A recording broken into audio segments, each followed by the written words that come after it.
welcome back, everybody, to Third and Long. I am your host, Joe.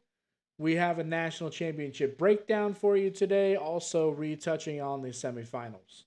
We're going to jump right into it today. We have an action packed show for you. Let's get into it. Indiana versus Miami.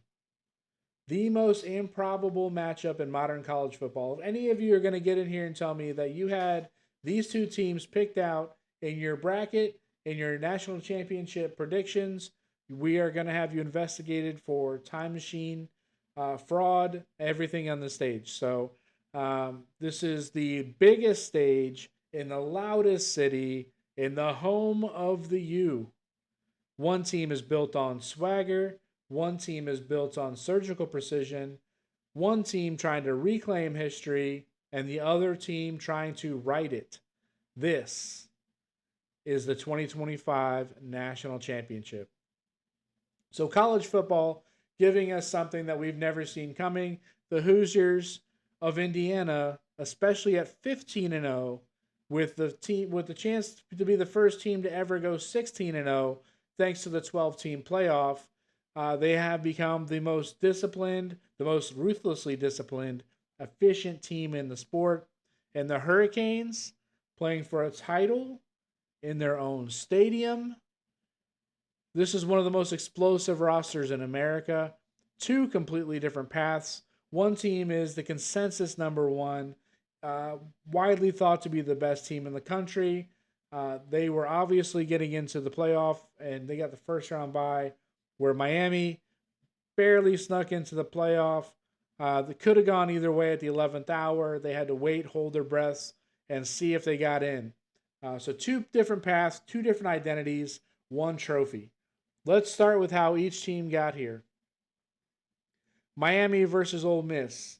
This is how the Canes survived. They didn't cruise through this game. They absolutely survived it. So let's talk about the semifinals. Miami, Ole Miss. Ole Miss punched first, 73-yard run from Kewan Lacey, and suddenly Miami was on their heels. But that's when Carson Beck took control. Not with fireworks, but with poise. Keelan Marion over the top, bunch formation at the top. Carson Beck rolls out of the pocket. I don't think he really needed to. He finds him over the top and blown coverage for a touchdown. Malachi Tony on the screen. Beck hits the screen. Tony cuts up the middle, right through traffic. Bunch of missed tackles. Roll out the red carpet all the way to the end zone. Drive after drive, Miami kept answering. Now, there's a somewhat underrated kicker duel happening during the game. Neither kicker was perfect. Carnero, who I was calling to be the X factor in the game, he missed one. He doinked it off the left upright. No points. And then he comes back, doinks another one. Same spot, but that one goes through. In this game, there was 6 lead changes, 4 different fourth quarter scores, and it all came down to one moment. Carson Beck, 24 seconds left, didn't throw it. He saw green. He tucked the ball and ran straight into Miami history. That 3-yard touchdown didn't just beat Ole Miss. It sent the U back to the national championship. Now, that wasn't the play design. That was a quarterback deciding his season, nay, his college career wasn't over. Against Ole Miss, Beck threw over 250 yards. He threw 2 passing touchdowns, and most importantly, no interceptions. And when Miami needed him the most, he became the runner and the track star. Miami's offense just isn't Beck. Their key weapon is Malachi Tony. Slot, screens, jet motion, one-on-one in space. The guy does it all, and he does it well. Ole Miss couldn't tackle him. Indiana, I don't think has faced somebody with his caliber all season. They've faced some great players, but Malachi Tony, I think, is above all. I think he's different. He's got a different way about him. I think he's quicker. His quickness is definitely uh, one of his top qualities. And if Miami is going to move the ball, Tony has to touch it early, often, and in space. But Miami just didn't win on offense. Their defensive line kept Ole Miss from controlling this game. Just like I called it. If you didn't see my last video, please go watch it. Miami has a bunch of schoolyard bullies on their defensive line, and they absolutely took over. They didn't let Ole Miss get away with much. They got away with some. Obviously, the Keywan Lacey 73-yard run. He actually hurt himself on that play. I think if he would have stayed healthy, I think it might have been a different game. I think Keywan Lacey was going to be their offensive weapon because he can run it up the middle. I mean, with their backup in, I don't think Miami had to necessarily respect the run as much, and that probably took away their options on play action. But Miami's defensive line punching people in the nose, taking their lunch money, and their secondary made just enough plays. They missed a bunch of plays. I think they had 4 or 5 missed interception opportunities, but they made just enough plays. They found a way, and even when things went sideways, things got chaotic. That's Miami football. That's who Miami is. Talented, explosive, and chaotic. Switching gears to Indiana versus Oregon, how the Hoosiers dominated. They obliterated. 11 seconds into the game, it was over. Pick 6, and from that moment on, Oregon and Dante Moore, they were playing on Heisman mode. Every single thing that they did, it was against the highest degree of difficulty in the game. Fernando Mendoza finished 17 of 20, 5 touchdowns, 0 interceptions, 0 cares given. The guy was just doing whatever the heck he wanted. He now has more touchdowns, 8, than incompletions in the playoff, 5. That's not a hot streak. That's skill. That's surgical precision. But the engine behind the offense, it really isn't just Mendoza. It's Roman Hemby, the running back. Here's the stat that keeps showing up. When Indiana averages 4 yards per carry or more, which they've done several times this season, I think maybe 8 or 9, they win big.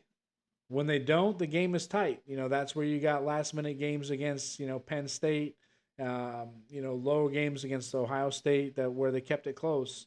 But when it's 4 or more, Indiana's on a different level. They're running away with it. Against Oregon, Hemby and Black force the defense to respect the run, and that's when Mendoza becomes unstoppable. Hemby doesn't just run the ball, he controls the game. Now let's look into the coaching breakdown a little bit. We got Mario Cristobal, who 25 years ago played for the national championship Miami Hurricanes, and he's trying, I wouldn't say bring it back, bring the U back. Everyone's like, oh, the U's back. Oh, are they back? They're not back. This is a different U. The University of Miami in 2000, 2001, even the late 90s, they were a different crew. I think in that national championship game, there was 38 players drafted from that game. That's not the case this time. They didn't have the transfer portal back in the day, back in the late 1900s, early 2000s. They had guys that wanted to be there. They had 3 or 4 year starters. They had, people like Ray Lewis and Ed Reed. They had a mean physical defense just like today, but it was built different. So I don't think Miami can ever rebuild what they had in 2001. So the U can't be back, but the U can be in it. Miami is going to play this game. He's built them to be physical. He's a great recruiter. I think in the last 4 years he's been there, he hasn't gone past the top 14 in recruiting classes. Great recruiter. Defensive line has always been his focus. Power run game. They want to be able to run the ball. Fletcher does a great job. He is a grown man. He is doing grown man things. He does a great job. But Kurt Signetti, he built Indiana to be precise. They don't beat themselves. They don't miss assignments very often. They don't make mistakes. They're the best third down team in the country. They've got the best turnover margin. Uh, they are like they're a club. They are 21 and up. All right. They have a plus 21 turnover ratio. For those at home on the couch, that means that they have taken the ball away 21 more times than they have lost the ball. They have the least penalized teams in the country, but that isn't just talent. That's culture. That is practice. That is not missing details, and they know it. Indiana plays like a team who knows exactly who it is. They know exactly what they come to do every week, and they play their game. So we're going to look at the matchup. When Miami has the ball, Indiana's on defense. This game, it comes down to Carson Beck's pocket. Ole Miss, when they rush three, they got pressure. Indiana doesn't do that. They blitz. They disguise. They bring free runners. If Beck gets rattled, this game flips. Miami has to run the ball. As I said, Mark Fletcher, man, is running wild. He's scary out of the backfield. He runs downhill between the tackles, which again is a bunch of football talk. But I mean, that's exactly where he lives. Every time they could sit up there and call it. I bet if Beck, I mean, maybe not against Indiana, but most of the year, if Beck got up to the line and says, "Hey, I'm giving it to Fletcher. He's running through the 2 hole. Stop him." They're not going to stop him. He's going to get at least 4 or 5 yards. But if Miami can't run, they don't win. Let's talk about Indiana's offense against Miami's defense.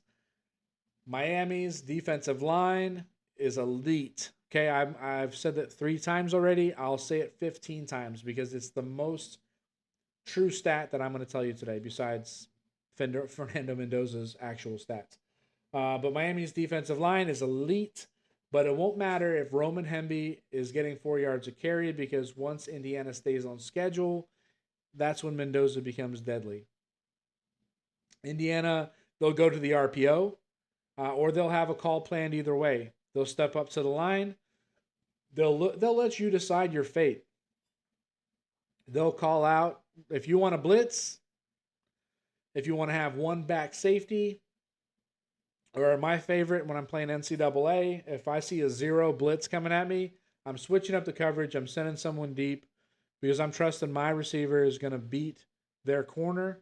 And I think that's definitely going to be the case on Monday night.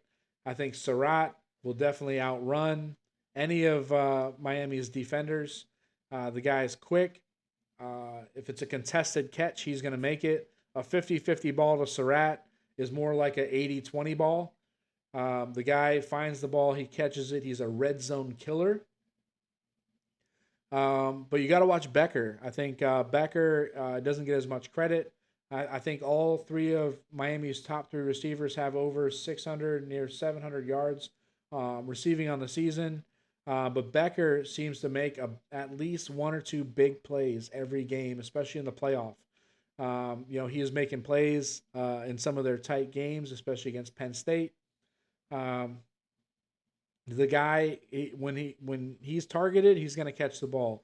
He makes impact plays. Cooper, slot assassin, third down converter. He's who I'm looking for on third down. If it's 3rd and 5, I'm running a slant with Cooper and I'm picking it up every time. So either way, they'll let you decide your fate. They'll adjust to take what you're giving them. And in the playoff, Mendoza has 36 pass attempts, and I think he's completed 37 of those. He's that good. But Indiana also has 90 rushing plays versus 36 passing plays in the playoffs, which means, they're a running offense. They will impose their will. They are going to run it down your throat. When the call comes from Mendoza to pass, he'll hit it. He has 8 touchdown passes with 5 incompletions. 8 touchdown passes, 5 incompletions in the playoff. More touchdowns than incompletions. I don't know if that's ever happened before. That's crazy talk. But the guy's surgical. He's going to hit it. If he's called upon to pass, the only time that anybody's not catching it is if it bounces off their hands and they drop it themselves. He's hitting you where you need to hit. He'll hit back shoulder throws, slot fades, tight windows. It doesn't matter. And he doesn't miss. And I don't think that I can do a Miami Hurricane defensive breakdown without mentioning Bain and Mesidor. Mesidor is slightly banged up from last game, so we're going to see how healthy he is, see if he has time to get to 100%. But honestly, even his 80% is better than a lot of people's 100%. So I'm going to read the graphic up on the screen here. I mean, this is just nuts.